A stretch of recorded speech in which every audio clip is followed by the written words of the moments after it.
The Indian Air Force will officially retire its legendary MiG-21 fighter jets on September 26, marking the end of nearly 6 decades of service for the aircraft widely hailed as the warhorse of India's air defense. Designed by the Soviets in the 1950s, it entered Soviet service in 1959. India inducted MiG-21 in 1963, its first supersonic fighter. Over the years, India inducted more than 700 MiG-21s of different varieties, many built domestically by Hindustan Aeronautics Limited. Aircraft was the backbone of the IF till mid-2000, playing crucial role in the 65 and 71 wars and the 2019 Balakot airstrike. As the MiG-21 squadrons are phased out, the Indian Air Force combat strength will dip to just 29 squadrons against the authorized strength of 42. However, the Tejas light combat aircraft Mk-1A could step in to replace the aging fighter. The Defence Ministry has inked a 62,370 crore deal with Hindustan Aeronautics Limited to procure 97 Tejas light combat aircrafts for the Indian Air Force. At present, the Indian Air Force relies on the 4th and 4.5 generation aircraft such as Sukhoi 30 Mk1, MiG-29 and Rafale. The lack of stealthy 5th generation fighters such as American F-35 or Russia's Su-57 are yet to find place in India's arsenal. A 5th generation fighter is characterized by some crucial features that may provide an edge in combat. Stealth designed to reduce radar cross-section, advanced avionics including AESA radar and sensor fusion, sustained supersonic flight ability, network-centric warfare integration, advanced electronic warfare suite, internal weapon base, and so on and so forth. Now let us look at India's fighter arsenal as compared to Pakistan and China. China's People's Liberation Air Army has more than 300 active 5th generation fighters. These include J-20 and J-35s. Pakistan Air Force currently has no operational 5th generation fighters but has approved the procurement of 40 J-35A stealth jets from China with deliveries likely in 2 years. Air Chief Marshal A.P. Singh has said IAF is very badly off in numbers and needs to induct at least 40 fighters every year to stay combat ready. After Operation Sindoor, an Indian Air Force internal assessment said it will need far more than authorized 42.5 fighter squadrons to tackle the threat from its adversaries. All the 83 Tejas Mark 1A jets under the 2021 contract were to be delivered in the Feb 2024, Feb 2028 time frame. The Cabinet Committee on Security approved the acquisition of another 97 such jets in August 2025. However, HAL will be able to deliver the first 2 of the 83 Tejas jets in October. It is way behind the schedule. On this, I am joined by Air Marshal VPS Rana, Defence and Strategy Expert, Group Captain V.N. Jha, former Joint Director DRDO, and Major General S.B. Asthana, author, Director USIF for India and former DG Infantry. Thank you all of you for joining me. Let me straight away go to Air Marshal VPS Rana. How do you sum up the journey of MiG-21 in India and its contribution in Indian Air Force, and now the challenge which stares us?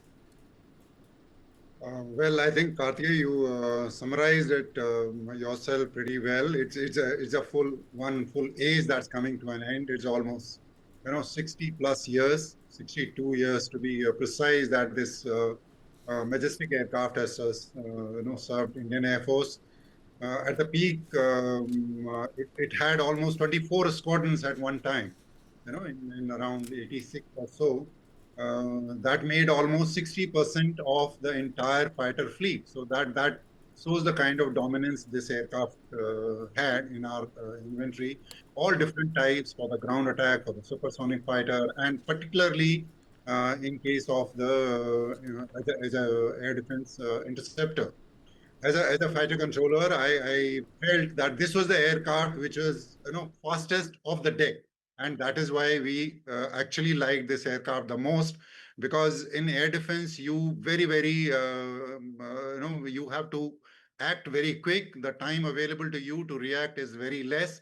And it is in that domain that this aircraft really had the edge in everything else. Like all modern aircraft, when you ask them to scramble, they take a little longer than what this aircraft used to do.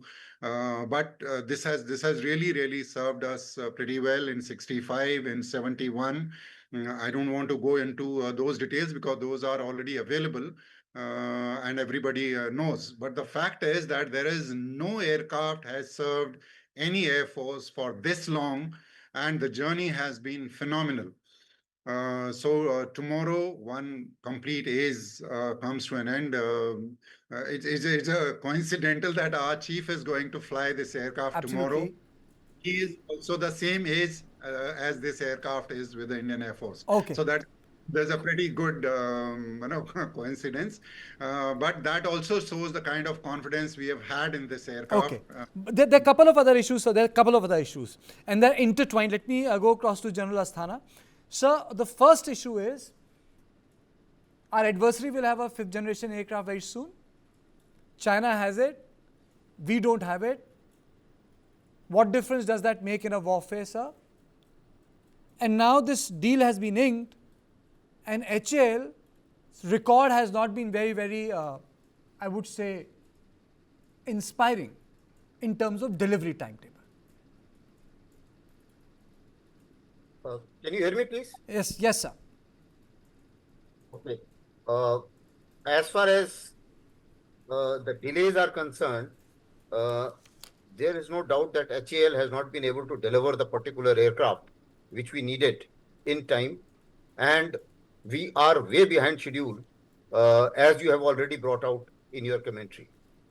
Air power in today's warfare is one of the most important instrument of the national power, and therefore the air power is something which causes maximum deterrence as far as our adversaries are concerned, and especially the adversaries on the western side.